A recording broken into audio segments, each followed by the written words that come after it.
Test natin, Army Armament Sun Viper. Regular version.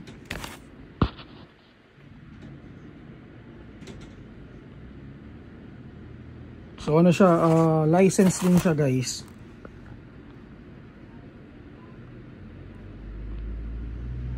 Yan. So naka metal slide siya, naka fixed barrel. Frame niya is metal din. And then ano na rin siya, naka adjustable trigger. Naka staple yung grip. May magwell. TTI markings. Faceplate with TTI markings. Magazine capacity is 26 rounds. So may ano na rin siya, MOS plate. Then threaded yung compensator. So price is 7,500. Check nyo to sa Army Armament folder natin. Sige, test natin.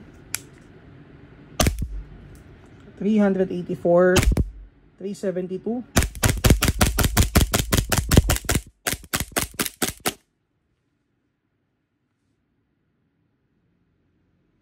So for more details, PM kayo sa page namin, Mavsabi PH.